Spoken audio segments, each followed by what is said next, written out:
guys, there's new evidence in the Jose and the Menendez trial that he could have been a sadist.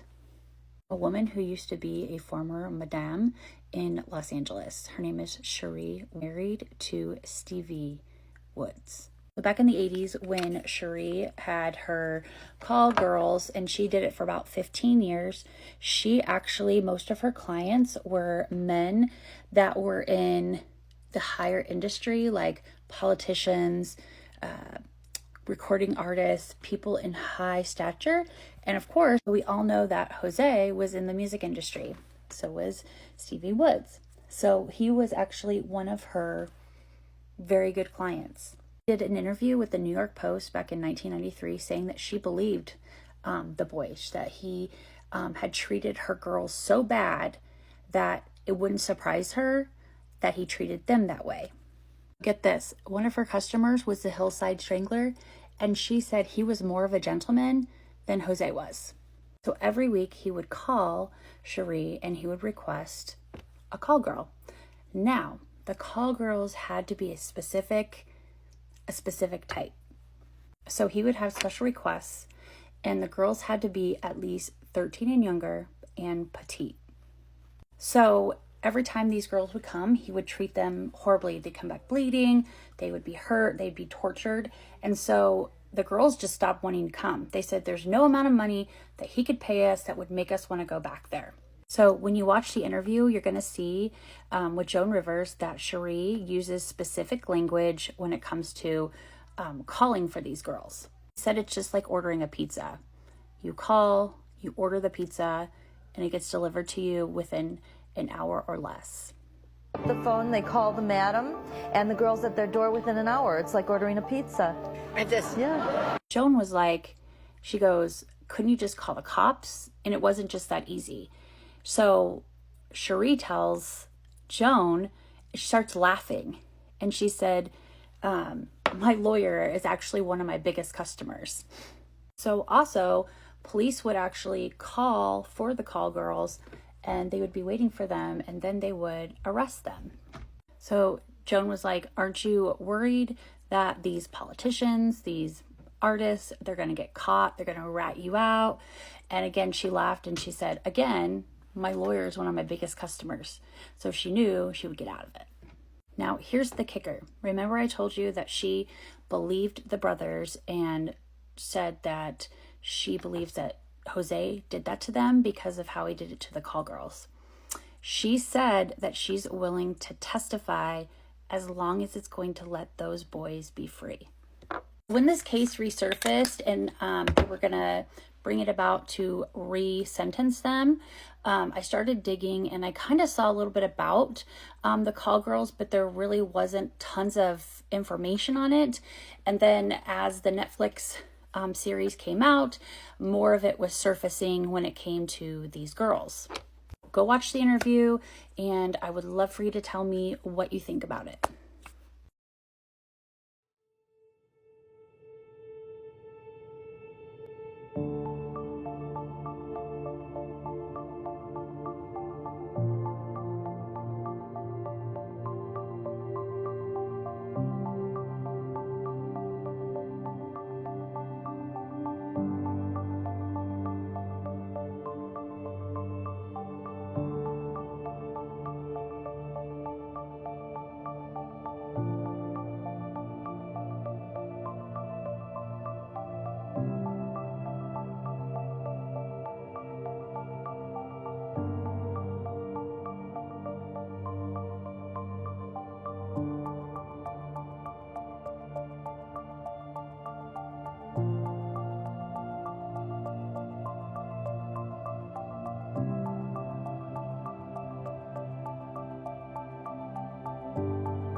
the dirty details of what celebrities are like in bed is a woman who knows firsthand. She's called the real Beverly Hills Madam. Please welcome Cheri Woods. How nice to have you on. You came before Heidi Fleiss and were around for 8 years, so you really had a good grip on the business. I was around for 15 years. 15 years? Yes. Okay.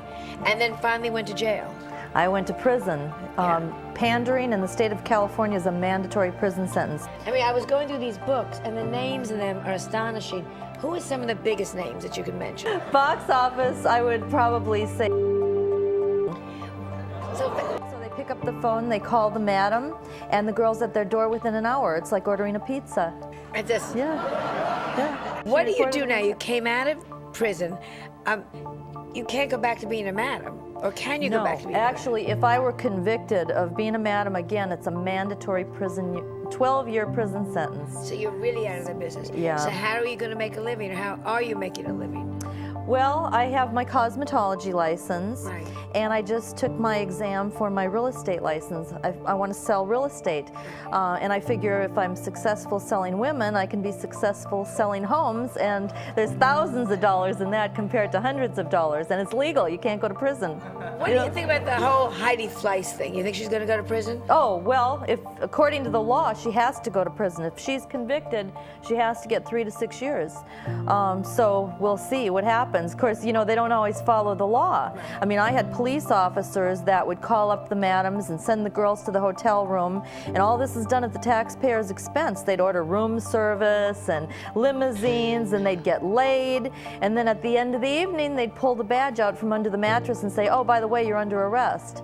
So they don't go by the books, so you never know what's going to happen with the legal system. Are you worried? Again, as I said, I was going through all these books, and there's name after name and souvenir after souvenir of very famous people and very big people, not just, oh, him too.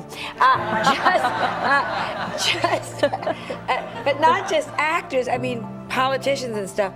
Aren't you a little scared that somebody can bump you off, or, you know, you can come up and maybe ruin somebody's campaign?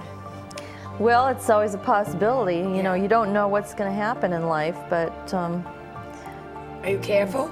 Or have you left, like, notes with your lawyers? If I go, watch out?